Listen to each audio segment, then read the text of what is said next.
I'll never forget the moment I heard my aunt's voice through the crack in the door. The same aunt who'd told me I was such a disappointment 3 Christmases ago. She was whispering to my cousin in the hallway outside my childhood bedroom. And what she said made my blood run cold. Just keep being nice to her, okay? I know she's been difficult to deal with, but this is important. We need to stay on her good side now. Do you understand what I'm saying? This inheritance changes everything. My hands were trembling as I stood frozen on the other side of that door. Because here's the thing, there was no inheritance. At least, not the kind they thought. But they didn't know that. And in that single moment, listening to people I'd loved my entire life discuss me like I was a lottery ticket instead of a human being, I made a decision that would change everything. I wasn't going to correct them. I was going to let this play out. What happened next didn't just surprise me. It absolutely destroyed me. And then, in the most unexpected way, it rebuilt me into someone stronger. My name is Sarah, and I used to believe that family was everything. I grew up in one of those families that looked picture perfect from the outside. Big holiday gatherings, group photos that my mom would frame and hang in the hallway, inside jokes that made us feel like we had something special. My parents worked hard. Dad was in construction, Mom was a nurse, and we were solidly middle class. Not wealthy, but comfortable enough. I had always been the sensitive one in the family, the one who cared too much, felt too deeply, asked too many questions about feelings when everyone else just wanted to keep things surface level and pleasant. Growing up, I thought this was my weakness. I thought I was too emotional, too intense, too much. After college, I moved 3 hours away for a job opportunity. It wasn't a dramatic exit, no big falling out, but the distance revealed something I hadn't wanted to see. When I wasn't the one reaching out, calling, planning visits, the phone stayed pretty quiet.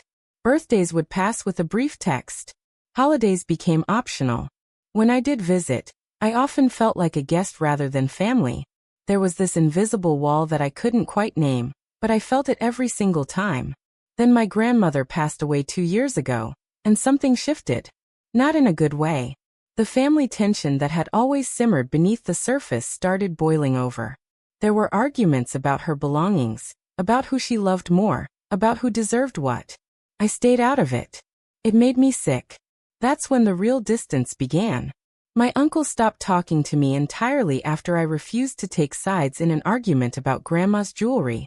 My cousin posted passive-aggressive things on social media that were clearly directed at me. Even my own brother became cold and distant. I was grieving, and I was alone in it. For 2 years, my family became strangers. Polite strangers at best, hostile ones at worst. Until everything changed because of one completely misunderstood rumor. Before I take you deep into this emotional story, make sure you hit subscribe and turn on notifications so you never miss powerful stories like this one. And tell me in the comments, where are you watching from? It started with my great-uncle Bernard. Bernard was my grandmother's older brother. A man I'd met maybe 5 times in my entire life. He lived in another state, never married, no children, and from what I understood, he'd done quite well for himself in real estate back in the 70s and 80s. But he was a private person. Distant. The kind of relative who existed more in stories than in actual memory. 3 months ago, I got a call from a number I didn't recognize. It was Bernard's attorney. My heart dropped immediately. I knew what this meant. Bernard had passed away at 89 years old, peacefully in his sleep. The attorney informed me that I was mentioned in the will, and that I needed to attend the reading in 2 weeks. He wouldn't give details over the phone, just the date, time, and location. I was surprised. Why would Bernard leave me anything? We barely knew each other. But here's what I didn't know, what I couldn't have predicted. The attorney had also called my mother to inform her as a courtesy, since I was listed under my childhood address in Bernard's very old records. And my mother, in her typical fashion, immediately called my Aunt Linda. And Aunt Linda called her daughter.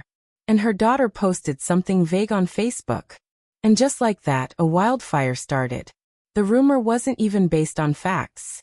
It was based on assumptions, exaggerations, and the family's intense desire to believe that Bernard was secretly a multimillionaire, and that I, for some inexplicable reason, was about to inherit everything. I didn't know any of this was happening. All I knew was that suddenly, after 2 years of near silence, my phone wouldn't stop ringing. The first call came from my brother, Jason. "Hey, Sarah. Long time, huh?" His voice was aggressively cheerful, like a salesman trying too hard. I was immediately suspicious. Jason hadn't called me once in 14 months. Not on my birthday. Not on his. Not on Christmas. "Yeah. Long time," I said carefully. "Listen, I've been meaning to reach out. I know things have been weird between us, and I want you to know that I miss you. I was actually thinking maybe I could drive up this weekend. We could grab dinner, catch up properly. What do you think?" I was holding the phone away from my ear, staring at it like it might bite me. "This weekend?" I repeated. "Yeah. Or next weekend. Whenever works for you. I'm flexible." Really flexible, actually. Something was very, very wrong. "Can I ask what brought this on?" I said. There was a pause. Just a half-second too long. I heard about Uncle Bernard. I'm sorry for your loss. I know you two were close." "We absolutely were not close. And Jason knew that." "Thanks," I said slowly. "But we weren't really." "Anyway," he interrupted. "I just think family's important, you know? Life's short. We should stick together." I told him I'd think about it, and hung up feeling deeply unsettled. But that was just the beginning. The next day, my Aunt Linda, the same woman who'd ignored 3 of my texts the previous year, sent me a Facebook friend request. She'd unfriended me during the post-funeral drama, along with a message. "Sweet Sarah, I've been doing a lot of reflecting lately, and I owe you an apology. I wasn't there for you when your grandmother passed, and I let petty disagreements get in the way of our relationship. You've always been such a special niece to me. I'd love to take you to lunch soon. My treat. Let me know when you're free. Love you so much." I read that message 4 times. Special niece? She'd called me selfish and ungrateful the last time we'd actually spoken. Then came my cousin Rachel. Rachel, who'd literally blocked me on Instagram, sent me a text. "Hey cuz. Hope you're doing amazing. Just wanted to say I'm sorry for being MIA. Life gets crazy, you know? But you've been on my mind. We should totally plan a girls' trip sometime. Miss your face." Girls' trip? We'd never taken a trip together. Not once. The messages kept coming. My Uncle George, who'd given me the silent treatment for 2 straight years, suddenly wanted to reconnect over coffee and talk about family history. A second cousin I'd seen maybe twice in my life sent me a long email about the importance of extended family bonds. Even my mother's tone changed. She started calling me twice a week, asking how I was, if I needed anything, telling me how proud she was of me. It was like I'd woken up in an alternate reality. And then, about 4 days into this bizarre shift, I was on the phone with my mom when she said something that made everything click into place. "So, sweetheart, have you heard anything else about Bernard's will? I'm sure he left you something substantial. He always had a soft spot for you." "He absolutely did not have a soft spot for me." "What makes you think that?" I asked carefully. "Well, Linda mentioned that Bernard's attorney specifically called you. That means something, honey. Bernard was a very successful man. Very successful. And he never had children of his own." Her voice trailed off meaningfully. That's when I understood. They thought I was inheriting a fortune. My entire family, every single person who'd suddenly remembered I existed, thought I was about to become rich. I should have corrected her right then and there. I should have said, "Mom, we have no idea what Bernard left me. It could be a watch. It could be $100. It's probably nothing major." But I didn't. Instead, I heard myself say, "I guess we'll find out at the reading." And just like that, I made the decision. I was going to let them believe it. I was going to let this rumor continue, grow even, and I was going to watch what happened. Was it manipulative? Maybe. Was it dishonest? Technically, I wasn't lying. I genuinely didn't know what Bernard had left me. I was just not correcting their wild assumptions. But here's what I told myself. If these people truly cared about me, if their sudden reappearance in my life was genuine, then it wouldn't matter what Bernard's will said. They'd stick around regardless. And if they didn't care about me, well, I needed to know that too. I needed to see it clearly. So I did something I'd never done before. I became quiet, observant. I said yes to the invitations, accepted the apologies, and paid very close attention to everything underneath the surface. What I discovered was worse than I'd imagined. The first dinner was with my brother Jason. He took me to a restaurant that was definitely beyond his normal budget, the kind of place with cloth napkins and a wine list. He ordered an expensive bottle of red, kept refilling my glass, and talked about his life with an enthusiasm that felt rehearsed. "So things at work have been insane," he said, cutting into a $40 steak. "I'm up for a promotion, but it's competitive, you know? Lots of qualified people." "That's great, Jason. I hope you get it." "Yeah, well, we'll see. Money's been tight lately, if I'm honest. Kelly wants to renovate the kitchen, and the kids need braces, and it adds up, you know?" There it was. The first hint. "I'm sure you guys will figure it out," I said neutrally. He nodded, took a long drink of wine, and then leaned forward with sudden intensity. "I've missed this," he said. "I've missed you. I know I haven't been a great brother the past couple years, and I want to change that. Family should be there for each other, especially during big life moments." "Big life moments? What made you start thinking about this?" I asked. He blinked. "What do you mean?" "I mean, what specifically made you want to reconnect now?" I watched something flicker across his face. Calculation. Just for a second. "I told you. I heard about Uncle Bernard, and it made me think about mortality, about priorities. Life's too short to hold grudges." "We weren't in a fight," I said quietly. "You just stopped calling." "I know." He reached across the table and grabbed my hand, and it took everything in me not to pull away. "And I'm sorry. I really am. I want to do better. And listen, I want you to know, whatever happens with Bernard's estate, whatever you end up getting, I'm happy for you. You deserve good things." The way he said, "whatever you end up getting," made my stomach turn. This wasn't about me. This wasn't about missing me or family or mortality. This was about money he thought was coming. The dinner with Aunt Linda was somehow worse. She chose a trendy brunch place, wore her expensive sunglasses, and hugged me so tightly I could smell her designer perfume. "Look at you," she gushed. "You look wonderful." Doesn't she look wonderful? She'd brought my cousin Rachel along, who nodded enthusiastically. The entire brunch felt like a performance. They asked about my job, my apartment, my life, but in that glazed-over way where you can tell someone's not actually listening to your answers. They were waiting for their turn to talk. And eventually Linda got there. "I have to tell you something," she said, lowering her voice and reaching for my hand. "I've felt terrible about how things ended after your grandmother's funeral." "Terrible, Sarah." I said things I didn't mean, and I let my own grief make me cruel. This felt more genuine than anything else so far, and for just a moment I softened. "The truth is," she continued, "I was jealous." "Jealous?" I repeated. "Your grandmother loved you so much. Everyone could see it. And I think some of us felt left out. It's not an excuse, I know, but I want you to understand where I was coming from." Rachel jumped in. "Mom's been really working on herself. We both have. We've been talking about family trauma and patterns, and how we want to do better." It was such a perfect thing to say. So emotionally intelligent. So therapy speak. And it might have worked, except Linda kept talking. "The point is, you're important to this family. You're important to me. And I want to make sure you know that whatever changes happen in your life, whatever new circumstances you find yourself in, we're here for you.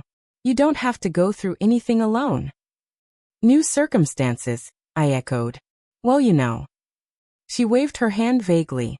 "Bernard's passing, the will situation, all of that. It can be overwhelming, especially if there are significant assets involved." There it was. "I haven't even gone to the will reading yet," I said carefully. I know. I'm just saying, when you do, and when things get finalized, you might need guidance. Financial guidance. Emotional support. Family support." She smiled at me, and it didn't reach her eyes. "I appreciate that," I said, my voice hollow. Rachel chimed in again. "And listen, no pressure or anything, but I was actually thinking, if you do end up with like a substantial amount, You should totally talk to my friend Melissa. She's a financial advisor, super trustworthy. She could help you make smart decisions, you know? Protect your assets. Ich zählte her. I'm just trying to help, Rachel added quickly, reading my expression. They weren't trying to help. They were positioning themselves. Planting seeds. Making sure I knew they were supportive so that when the imaginary money appeared, they'd have a claim to it, or at least access to me.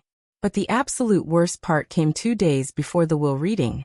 I was visiting my parents' house, something I'd agreed to after my mother had asked 3 separate times. She'd made my favorite dinner, pot roast with all the fixings, and my father was being unusually talkative and warm.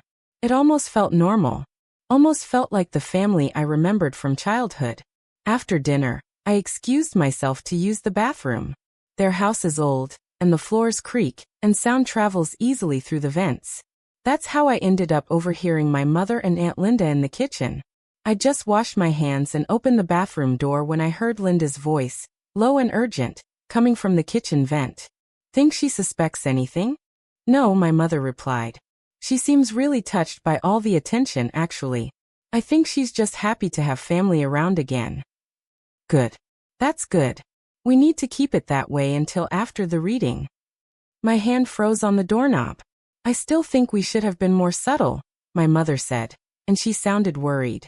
Jason came on way too strong with that expensive dinner. Jason's an idiot, Linda said flatly. But it doesn't matter. The point is we're all back in her good graces. When she inherits Bernard's estate, and you know it's going to be substantial, he owned 6 properties. She's going to remember who was there for her. Do you really think he left her everything? Why else would the attorney call her specifically? She's the only one who got a call. That means something, Margaret. There was a long pause. Then my mother said in almost a whisper, I just hope she's generous. She will be, Linda said confidently. Sarah's always been soft. Always wanted everyone to like her. If we play this right, she'll take care of all of us. We just have to make sure she feels guilty enough, like she owes us. I couldn't breathe. It's not like we're doing anything wrong, my mother added, and I could hear the defensiveness in her voice, like she was trying to convince herself. We are her family. We do love her. This is just complicated. Exactly, Linda agreed. Think of it as an investment. A little attention now, a little kindness, and when she's sitting on $1 million plus, she'll remember. She'll help Jason with his debt. She'll help Rachel with a down payment on a house. She'll help you and Tom with retirement. That's what family does. And if she doesn't? My mother asked quietly. Linda's voice went cold. Then we'll know where we really stand, won't we? I stood in that hallway, one hand pressed against the wall to keep myself upright, and felt my entire world collapse. My mother, my own mother, was part of this. Not just passively going along with it. Actively strategizing. Planning. Deciding how much kindness to perform so that I'd feel obligated to share money I didn't even have. I don't remember walking back to the dining room. I don't remember saying goodbye or getting in my car. I just remember sitting in my apartment later that night, in the dark, crying harder than I had since my grandmother died. Because this wasn't about one manipulative relative. This was about all of them. Everyone who'd called, texted, apologized, invited me to dinner. Every single one of them had an ulterior motive. Not one person had reached out because they actually missed me. Not one person cared about me as a human being. I was a potential ATM. A lottery ticket. A way to solve their financial problems. And the cruelest part? They were good at faking it. Good enough that if I hadn't overheard that conversation, I might have actually believed some of them were genuine. I might have let them back into my life and my heart. I thought about my brother's hand on mine at dinner, the earnestness in his voice when he said he wanted to do better. I thought about Aunt Linda's tears when she apologized, the way she talked about grief and jealousy. I thought about my mother making my favorite meal, asking about my day, telling me she was proud of me. All of it was performance. All of it was calculated. And the thing that hurt most was that it was working. Some small, desperate part of me had wanted so badly to believe that my family had realized their mistake, that they'd missed me, that the distance had made them understand my value. But I didn't have value to them as Sarah, the person, the daughter, the niece, the sister. I only had value as Sarah, the potential inheritor. The will reading was scheduled for 2 p.m. on a Thursday. I didn't tell anyone I was going, but somehow, when I arrived at the attorney's office in Bernard's hometown, half my family was in the parking lot. My mother, Aunt Linda, Uncle George, Jason, Rachel. They'd driven 3 hours. Without telling me. Without being invited. Sweetheart. My mother rushed over as I got out of my car. We thought you might want moral support. How did you know what time to be here? I asked. She blinked. Oh well, I called the attorney's office. Just to confirm the time. So we could be here for you. Aunt Linda looped her arm through mine. Big day, she said warmly. Whatever happens in there, we're family. We're in this together. I felt nauseous. The attorney, a patient-looking man in his 60s named Mr. Crowley, seemed surprised to see the entourage but allowed them into the waiting room. I was called into his office alone. The will reading took less than 10 minutes. Mr. Crowley was professional and kind as he explained that Bernard had left me several items. A collection of first edition books worth approximately $3,000, a vintage writing desk, and a savings bond for $5,000 that had been set up in my name when I was born. Your great-uncle specifically mentioned in his notes that he remembered your love of reading from a family gathering years ago, Mr. Crowley explained. He thought you'd appreciate the book collection. He also wanted you to have the desk. It belonged to his mother, your great-great-grandmother. It was thoughtful. It was personal. It was incredibly kind. And it was nowhere near the fortune my family had imagined. That's all. I asked. In terms of what he left to you, yes. The remainder of his estate, including his properties, have been left to various charities and organizations he supported throughout his life. He was very philanthropic. I sat there processing this. $8,000 in total value. Maybe 10 if the books were appraised well. Not millions. Not hundreds of thousands. Not even enough for a down payment on a house. Just a kind, thoughtful gift from a distant relative who'd remembered a conversation we'd had about books when I was 16 years old. Can I ask you something? I said to Mr. Crowley. Of course. Did you tell my mother that I was inheriting a substantial amount? His face shifted immediately. Absolutely not. I would never disclose details of a will to anyone other than the beneficiaries. When I called your mother, I simply informed her that you needed to be contacted regarding your great-uncle's estate, as we had an old address on file. I gave no specifics whatsoever. So she just assumed. It appears so. I thanked him, collected the paperwork, and sat in his office for an extra minute, gathering my strength. Then I walked into the waiting room where my family sat, all of them looking at me with barely contained anticipation. Well, Jason said immediately. My mother stood up. How are you feeling, honey? Was it overwhelming? Aunt Linda was already smiling, like she'd won something. I looked at each of them, and I made another decision. Can we talk outside? I said. They practically tripped over each other getting to the parking lot. Once we were all standing in a circle in the afternoon sun, I took a breath. I want to thank you all for coming, I started. Of course, my mother said. We wanted to support you. Right. Support. I nodded slowly. Can I ask, when did you all decide to start supporting me again? There was a beat of confused silence. What do you mean? Aunt Linda asked carefully. I'm trying to figure out the timeline. Because 2 weeks ago, most of you hadn't spoken to me in months. Some of you hadn't spoken to me in years. Jason, you forgot my birthday. Mom, you canceled on our last 3 planned visits. Linda, you literally unfriended me on Facebook. Sarah, my mother started. But then, I continued, my voice getting stronger. Uncle Bernard died. And suddenly, everyone remembered I existed. Everyone wanted to have dinner. Everyone had apologies. Everyone was so concerned about my well-being. Rachel stepped forward. We've been trying to explain. We wanted to fix things. Because you thought I was inheriting millions of dollars. The silence that followed was deafening. That's not, Jason started. Don't. I held up my hand. Please don't insult me by lying right now. I heard you, Mom. You and Linda. In the kitchen. I heard every word. My mother's face went white. You were planning it, I said, and I could hear my voice shaking. Strategizing. Figuring out how to make me feel guilty enough that I'd share money I didn't even have yet. Talking about me like I was a resource instead of a person. You were eavesdropping, Linda said, and there was anger creeping into her voice now. I was in the bathroom. I shot back. You were talking about manipulating me in my mother's kitchen. We weren't manipulating. My mother tried. Then what do you call it? I demanded. What do you call pretending to care about someone just because you think they're about to get rich? Uncle George, who'd been silent until now, spoke up. Now hold on. We do care about you. This is still your family. Where was my family when Grandma died and I was grieving alone? My voice cracked. Where was my family for the past 2 years? Where were you on my birthday, on Christmas, on random Tuesday nights when I felt lonely and wished someone would just call to say hi? None of them had an answer. You weren't there, I said quietly. None of you were. Because I didn't have anything to offer you. I was just Sarah. And that wasn't enough.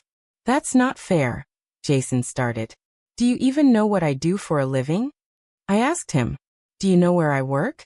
Do you know anything about my life that you didn't read on Facebook? He opened his mouth. Closed it. No, I answered for him. You don't. Because you never asked. Not until you thought there was something in it for you. My mother had tears running down her face now. Sarah, please. We made mistakes, but we love you. Do you? I asked. Because I don't think you do. I think you love the idea of me. The version that can help you retire early or pay off Jason's debt or fund Rachel's house down payment. I reached into my bag and pulled out the will documents. Bernard left me books, I said. And a desk. And an $8,000 savings bond. Total value. Maybe $10,000 if I sell everything. I watched their faces change. Jason's jaw tightened. Rachel actually took a step back. Linda's expression went completely neutral. A mask sliding into place. And my mother just looked away. So that's it, I said. That's the fortune you've all been so supportive about. Hope it was worth the 3-hour drive. Sarah. My mother reached for me. I stepped back. Here's what's going to happen, I said, my voice steadier than I felt. I'm going to leave. You're all going to go home. And we're going to stop pretending. Pretending what? Linda asked coldly. That this is a family. I met her eyes. Families don't abandon each other, and then show up when they think there's money involved. Families don't strategize about how to manipulate each other. Families don't see each other as investments. You're being dramatic, Uncle George muttered. Maybe, I agreed. But I'm done. I'm done performing for your approval. I'm done hoping you'll suddenly care. I'm done breaking my heart over people who only see my value in dollar signs. I turned to leave, and my mother grabbed my arm. Please, she whispered. Please don't do this. I know we hurt you. I know we messed up. But you can't just cut us all off. I looked down at her hand on my arm, and then up at her face. You cut me off first, I said quietly. 2 years ago. I just finally noticed. I pulled my arm away and walked to my car. No one followed me. I drove for an hour before I had to pull over, because I was crying too hard to see the road. I sat in a gas station parking lot, and let myself completely fall apart. Everything I'd suspected, everything I'd feared, it was all true. My family didn't love me. Or if they did, it was so conditional, so transactional, that it didn't really count as love at all. And the thing is, I'd given them a chance. I'd let the rumor continue specifically to see if anyone would prove me wrong. I'd waited for someone, just one person, to reach out in a way that felt genuine, to care about me separate from what they thought I could give them. No one did. Even my own mother had failed that test. It took me a long time to start the car again, to drive the rest of the way home, to walk into my quiet apartment and face the reality of what came next. But somewhere in that drive, something shifted. I realized that I'd been carrying this hope for so long. Hope that my family would change, that they'd see me, that they'd prove my fears wrong. And that hope was so heavy. It had been weighing me down for years. Now it was gone. And instead of feeling empty, I felt lighter. The next morning, I woke up and made a decision. I called a therapist and scheduled my first appointment. I'd been thinking about therapy for years, but had always talked myself out of it. Not anymore. I also called my friend Melissa, not my cousin's financial advisor friend, but my actual friend from college who I'd lost touch with, because I'd been so consumed with trying to fix my family relationships. Sarah, she answered, surprised. Oh my God, it's been forever. I know, I said. I'm sorry. I've been dealing with some stuff. But I miss you. Do you want to get coffee sometime? Are you kidding? Yes. This weekend. Perfect. We talked for 20 minutes, and it was so easy, so natural. She asked about my life because she actually cared. She told me about hers. There was no agenda, no performance. It reminded me that I did have people who cared about me. I'd just been so focused on the people who didn't that I'd neglected the ones who did. Over the next few weeks, I started rebuilding. I reached out to friends I'd drifted from. I joined a book club. Bernard's collection had reignited my love of reading. I started painting again, something I'd given up after college. I invested in myself, my hobbies, my interests, my mental health. And slowly, I started to understand something crucial. My family didn't change overnight because of money. Money didn't reveal some hidden darkness in them. It just revealed what was already there. They'd always been conditional in their love. They'd always measured my value by what I could offer them. My time, my emotional labor, my willingness to keep the peace. The money rumor just made it obvious because the stakes were higher. And that wasn't my failure. That was theirs. I also kept the books and the desk Bernard left me. I didn't sell them. The desk is in my living room now, and I write in a journal there every morning. The books are on a shelf I built specifically for them. Sometimes I think about Bernard, this distant relative I barely knew, and how his small act of thoughtfulness, remembering a conversation about books from years ago, ended up being exactly what I needed. Not because of monetary value, but because it reminded me that being seen, being remembered, being known as a person with specific interests and qualities, that's what matters. That's what real love looks like. I won't lie and say it doesn't still hurt sometimes. I won't pretend that I don't occasionally miss the idea of family gatherings, or that I don't feel a pang around the holidays. But I also don't miss the anxiety. I don't miss wondering why no one calls. I don't miss performing and pretending and hoping that if I just try hard enough, they'll finally care. I heard through a mutual acquaintance that there was some fallout after our confrontation. Apparently, my mother and Linda got into a huge fight, each blaming the other for scaring me off. Jason told people I was ungrateful and dramatic. Rachel blocked me on all social media platforms. It just confirmed what I already knew. They still didn't get it. They still thought this was about the money, about me being angry that they'd wanted a share of an inheritance. They didn't understand that it was never about the money. It was about the fact that their kindness had a price tag. It was about the fact that I only mattered to them when they thought I could do something for them. It was about the fact that they couldn't love me just for being me. But here's what I've learned. Some people will only love you for what you can give them. And you can't change that. You can't love them hard enough to make them see your value. You can't perform or prove or perfect your way into unconditional acceptance. All you can do is recognize it, grieve it, and then choose different. Choose people who show up when you have nothing to offer but yourself. Choose people who care about your well-being without an agenda. Choose people who remember the small things about you, like a preference for books, or a favorite meal, or the way you laugh, because they actually pay attention. And sometimes, that means family isn't the people you're related to. Sometimes family is the friend who calls on a random Tuesday just to check in. Sometimes it's the coworker who remembers you like your coffee a specific way. Sometimes it's the neighbor who texts to ask if you need anything from the store. Sometimes it's you, learning to be there for yourself in all the ways you wished others would be. 6 months after the will reading, I got a text from my mother. I miss you. I'm sorry. Can we talk? I stared at that message for a long time. Part of me wanted to believe it was real this time. Part of me wanted to give her another chance. But I've learned to trust patterns more than words. So I responded simply, I need more time. And then I put my phone down and went back to my life.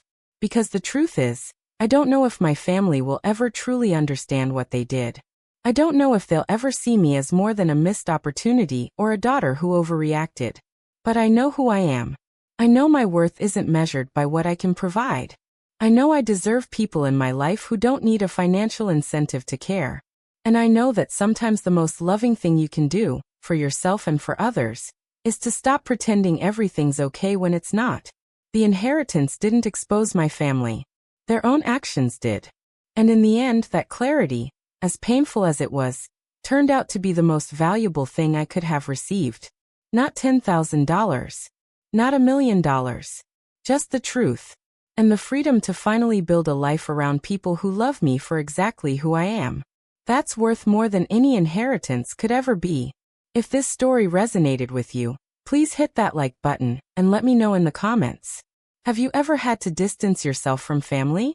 How did you handle it? I read every comment, and I want to hear your story. And if you haven't subscribed yet, please do. Hit that subscribe button and turn on notifications so you never miss stories like this one. Real, raw, and honest accounts of the complicated, messy, beautiful journey of being human. Thank you for listening to my story. Thank you for being here. And remember, you are valuable just as you are. You don't have to earn love. You just have to find the right people who already see it. Take care of yourselves. And I'll see you in the next one.